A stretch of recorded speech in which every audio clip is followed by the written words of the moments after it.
श्री कृष्ण को आवारा, महादेव को नशेड़ी, श्री राम को मांसाहारी और सृष्टि की रचयिता ब्रह्मा जी को बलात्कार का जनक बताया जाता है। मैक्स मूलर के षड्यंत्र और बाबा साहेब की नफरत ने पलट दिया वेदों का ज्ञान। इसीलिए आज दूसरे धर्मों के लोग कर रहे हैं हमारे हिंदू धर्म का अपमान। कसना चाहते हैं अगर केरला स्टोरी और जिहाद जैसी घटनाओं पर लगाम, तो जरूरत है वेदों के गूढ़ रहस्यों को समझने की, ताकि मजहबियों के सामने कायम रह सके हमारा सम्मान। दोस्तों, आज के समय में जितनी अफवाह सनातन धर्म को लेकर फैलाई जा रही है, शायद ही किसी और धर्म के बारे में बताई जाती हो। कभी श्री कृष्ण को आवारा बताया जाता है तो कभी महादेव को नशेड़ी कहा जाता है। वहीं कई लोग श्री राम को मांसाहारी व्यभिचारी कहते हैं, तो कई लोगों ने सृष्टि के रचयिता ब्रह्मा जी को भी नहीं छोड़ा और उन्हें बलात्कार का जनक बता दिया।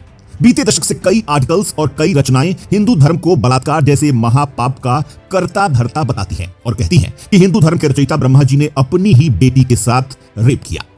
उनके साथ सृष्टि का पहला इंसान मनु और पहली औरत शतरूपा का निर्माण किया, जिससे यह सृष्टि बनी। और अपनी बेहूदी और खोखली बातों को साबित करने के लिए इनके पास केवल बौद्ध रामायण और बाबा साहेब की लिखी हुई कुछ किताबें ही मिलती हैं। लेकिन आपको यहाँ यह जानना जरूरी है कि बाबा साहब हिंदू धर्म से सख्त नफरत करते थे।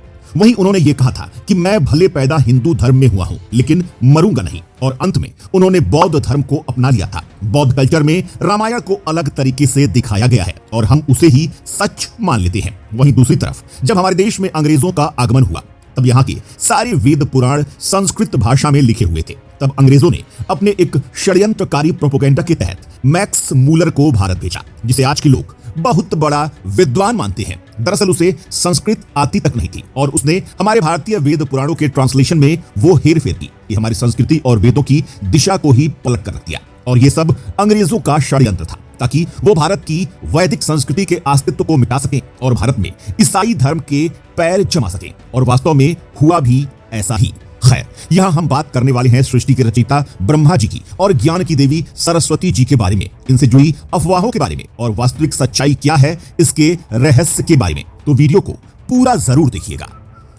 इसके लिए आप सबसे पहले श्रीमद् भागवत महापुराण के तृतीय स्कंद के 12वें अध्याय को पढ़िए, जहां सृष्टि की रचना के बारे में संपूर्ण जानकारी दी गई है। जब सृष्टि में कुछ भी नहीं था तो ब्रह्मा जी एक शक्ति के स्वरूप में थे, जिन्होंने नारद जी और प्रजापति को अपनी गोद से, राजा दक्ष को अपने अंगूठे से, गुरु वशिष्ठ को अपने प्राणों से, गुरु भृगु को अपनी त्वचा से, क्रतु को अपने हाथ से, पुलह को अपनी नाभि से, पुलस्त्य ऋषि को कानों से, अंगिरा ऋषि को मुख से, अत्रि को नेत्रों से, मारीच को मन से उत्पन्न किया।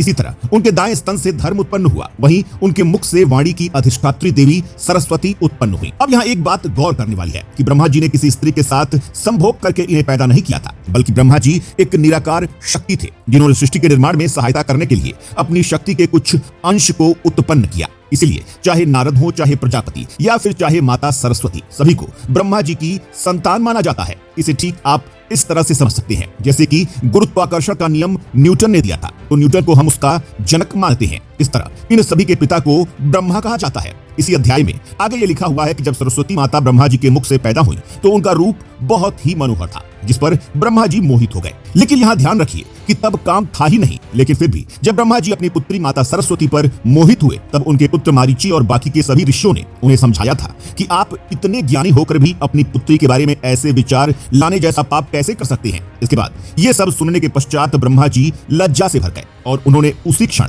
अपने उसे शरीर को त्याग दिया, जिसे उन्होंने अपनी पुत्री के लिए ऐसे भाव रखे थे। ब्रह्मा जी का वही त्यागा हुआ शरीर आज के समय में अंधकार हुआ। इसी तरह का एक प्रसंग आपको तुलसीदास जी की रामायण में भी मिलेगा, जब मोहवश माता पार्वती श्री राम की परीक्षा लेने के लिए माता सीता के रूप में उनके सामने चली गई थी और उन्होंने महादेव से आकर झूठ बोल दिया था। तब उसी क्षण महादेव ने यह सोचकर कि पार्वती ने मेरे आराध्य श्री राम की पत्नी का रूप धारण किया है, इस रूप से वो मेरी माता हुई, उन्होंने पार्वती को त्याग दिया और तभी सती के रूप में पार्वती ने आत्मदाह किया था और दोबारा से पार्वती के रूप में जन्म लेकर महादेव को प्राप्त किया था। तो जब हमारे ग्रंथों में स्त्री पुरुष के बीच संबंधों में इतनी प्रगाढ़ता, इतनी महानता है, तो ऐसी तुच्छ बातें हम सोच भी कैसे सकते हैं। ब्रह्मा जी और माता सरस्वती की कथा हमें यही बताती है कि जो भी पिता अपनी पुत्री के बारे में ऐसे विचार लेकर आएगा, उस पिता के लिए उस पाप से बड़ा कोई और पाप नहीं होगा। और यदि किसी पिता के मन में ऐसे विचार आते हैं तो उसे अपने शरीर का त्याग करना ही धर्म के पालन करने का सही तरीका होगा। लेकिन बुद्धिजीवियों ने इसे अपने मतलब के लिए और सनातन धर्म को बदनाम करने के लिए अपने तरीके से बढ़ा चढ़ाकर लोगों के सामने परोसा। आगे इसी अध्याय में यह भी बताया गया है कि जब ब्रह्मा जी सृष्टि के विस्तार के बारे में विचार कर रहे थे तो उनके शरीर के दो भाग हुए, जिसमें से एक भाग में से स्त्री और एक भाग में से पुरुष उत्पन्न हुआ। वो पुरुष स्वयंभू मनु थे और स्त्री शतरूपा थी, जो सृष्टि में मानव जन्म का आधार बने। यहीं से मैथुन धर्म का भी प्रादुर्भाव हुआ। अब सवाल यह है कि हमें जिस तरह नारायण की पत्नी लक्ष्मी, महादेव की पत्नी पार्वती के बारे में बताया गया है, उसी तरह से ब्रह्मा जी की पत्नी ब्रह्माणी यानी माता सरस्वती के बारे में भी बताया गया है। तो आखिर वो सरस्वती कौन थी? तो इसके लिए आप ब्रह्मवैवर्त पुराण पढ़िए। ब्रह्मास्त्र पुराण के 35वें अध्याय में साफ तरीके से लिखा हुआ है कि नारायण के मुख से एक शक्ति का प्रादुर्भाव हुआ, जिनका नाम सती भारती था। वो सभी विधाओं की आदि देवी थी और ज्ञान की साक्षात मूर्ति थी। इनका शरीर श्वेत रंग का था, इनके हाथों में वीणा और पुस्तक थी और उनका दूसरा नाम बागेश्वरी था। और ब्रह्मा जी ने गौलोक में जाकर इनका वर्ण किया। अब आप ये समझिए कि स्कंद पुराण और मत्स्य पुराण में जिन सरस्वती देवी का वर्णन किया गया है, जो ब्रह्मा जी के मुख से उत्पन्न हुई है, उनका शरीर लाल रंग का था। दूसरा यह कि उस समय ब्रह्मा जी ने अपने शरीर का त्याग कर दिया था। तो बाद में जब गोलोक में जाकर जिन ब्रह्मा जी ने माता सरस्वती का वर्णन किया, वो कोई और ब्रह्मा थे। इसे वैज्ञानिक दृष्टि से देखेंगे तो मल्टीपल यूनिवर्स का नियम आपको दिखाई देगा, यानी कि सृष्टि से पहले भी कई सृष्टि हुआ करती थी और आगे भी होंगी। नासा के वैज्ञानिकों ने ये प्रूव कर दिया कि महादेव को ब्रह्मा जी ने सृष्टि के संहार के लिए उत्पन्न किया। जब वो लगातार एक के बाद एक सृष्टि का निर्माण कर रहे थे तो बहुत सारी सृष्टि एक साथ इकट्ठी ना हो जाए, इसीलिए उन्होंने महादेव का निर्माण किया ताकि वो पुरानी सृष्टियों को खत्म कर सके। वहीं दूसरी तरफ जब ब्रह्मा जी के पुत्रों ने ब्रह्मा जी को समझाया था तो साथ में एक और बात कही थी कि जो विचार आपके मन में लाए हैं, ऐसा पहले न किसी ब्रह्मा ने किया और न ही आगे कोई ब्रह्मा करेगा। यानी कि वास्तव में मल्टीपल यूनिवर्स है और इन यूनिवर्स में मल्टीपल ब्रह्मा जी भी मौजूद हैं। लेकिन सनातन धर्म के ऊपर उंगली उठाने वाले लोग सभी को मिलाकर खिचड़ी बना देते हैं और उसे आपके सामने पेश करते हैं, सनातनियों का मुंह बंद कर देते हैं। सनातनियों को इसके बारे में जब सही जानकारी नहीं होती है तो वो चुप्पी साध लेते हैं और अपने ही धर्म पर उंगली उठाने लग जाते हैं। तो उम्मीद करते हैं आज के इस वीडियो से आपको समझ में आ गया होगा कि वास्तव में